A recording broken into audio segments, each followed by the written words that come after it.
मित्र ने पूछा है,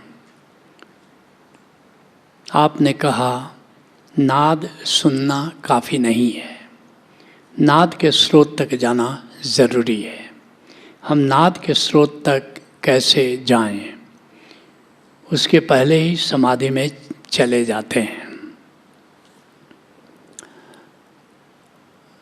संत मत, गुरु मत सहज योग है, ओंकार का योग है, नाद का योग है, उसको क्रिया योग भी कहते हैं। इसको मीन मार्ग भी कहा जाता है, इसको सूरत शब्द योग भी कहा जाता है। मीन मार्ग से क्या मतलब है? मछली का मार्ग। मछली हमेशा उद्गम की ओर जाती है,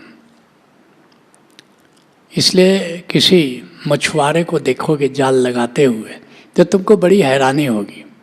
सामान्यतः जो नहीं जानता है, नौसिखुआ है, वो क्या करेगा, जिधर से पानी आ रहा है उसके विपरीत दिशा से जाल लगाएगा ताकि पानी के साथ मछली आ रही है और हमारे जाल में आ जाएगी। लेकिन मल्लाह को देखोगे, मछुआरे को देखोगे कि नहीं, ऐसे वो जाल नहीं लगाता है, बल्कि उल्टी दिशा में जिधर पानी जा रहा है वो उधर जाल रखता है।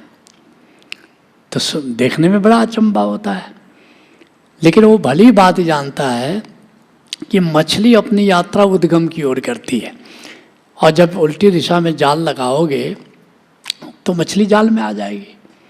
लेकिन अगर तुम जिधर से पानी आ रहा है उधर ही अगर जाल को ले जाओगे तो उधर से तो मछली आ ही नहीं रही है। तो इसलिए इसको मीन मार्ग कहा गया है। अब जैसे नाद जिधर से आ रहा है, अब उसका स्रोत कहाँ है, अर्थात वो कहाँ पैदा हो रहा है, कहाँ से एमिनेट हो रहा है, अब उस दिशा में जाना है। तो नाद जो तुम श्रवण करते हो ऐसे तो दिग्दिगंत में गूंज रहा है, सर्वव्यापी है, लेकिन सबसे पहले उसको अपने घटाकाश में अनुभव किया जा सकता है। जो तुम्हारे भीतर गूंज रहा है पहले उसको जानो, और उसके बाद जब ब्रह्म का अनुभव होगा, जब जानोगे कि ये सारा अस्तित्व ब्रह्म है, सारा आकाश ब्रह्म है, तब तो फिर वहाँ भी तुम सुन पाओगे। लेकिन सबसे पहले जो घटाकाश है वह नाद का स्रोत है तुम्हारे लिए। तो पहले उस घटाकाश को जानो, उस घटाकाश से जुड़ो, और नाद श्रवण करते करते उस घटाकाश को देखो जहाँ से नाद पैदा हो रहा है, और फिर उसमें जा कर के घटाकाश के साथ लीन हो जाओ। उसी का नाम समाधि है। इसलिए समाधि के बारे में कबीर साहब कहते हैं कि जाप मरे। जैसे तुम्हारे गुरु ने कोई मंत्र दिया और तुम मंत्र जाप कर रहे हो, ओम हूँ या सोहम सोम जो भी है, तो जब समाधि की दिशा में चलते हो, सूरत शब्द योग की दिशा में चलते हो, जब मीन मार्ग से यात्रा घटाकाश की ओर कर रहे हो, तो फिर क्या होगा? कहते कबीर साहब जाप मरे। पहली घटना क्या घटती है?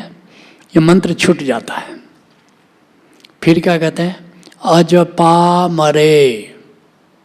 फिर क्या होता है कि ये सांस के साथ, सांस सांस आ रही है, सांस जा रही है, तो सांस का ख्याल और सांस के साथ नाद को सुन रहे हो, जिसको अजपा कहते हैं।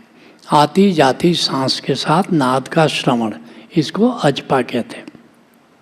तो फिर क्या होगा?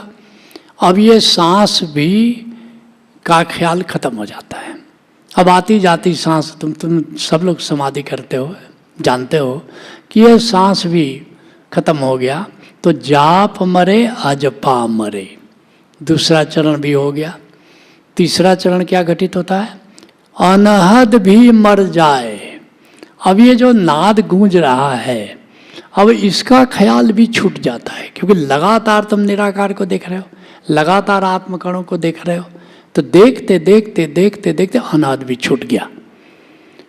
फिर कबीर साहब क्या कहते हैं, राम स्नेही नाम रे, लेकिन वह राम स्नेही तुम्हारा चैतन्य है, वो नाद स्नेही। राम स्नेही नाम रे, कह कबीर समझाए, जिसको ओशो कहते हैं होश मात्र, जस्ट अवेयरनेस बच जाता है, वह चैतन्य बच जाता है।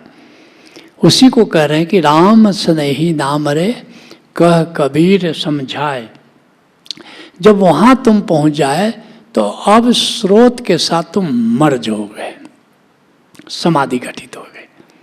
इसलिए ओशो एक जगह कहते हैं कि ओंकार हमारा मूल है।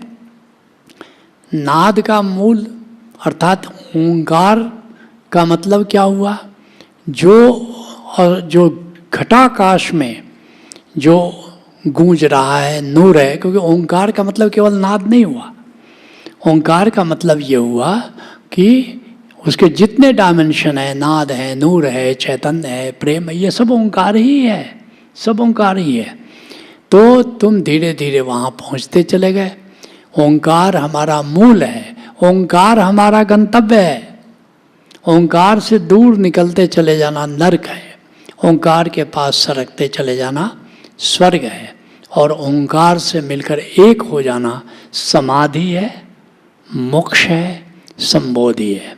एक दिन जानोगे कि अरे मैं तो ओंकार हूँ, मैं तो आत्मा हूँ, और फिर उस दिन संबोधि का पहला सोपान घटित हुआ।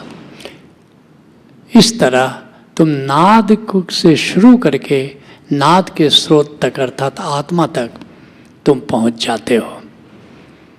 यही मेन मार्ग है, यही सुरत शब्द योग है, और यही नाद से नाद के स्रोत तक जाने की विधि है।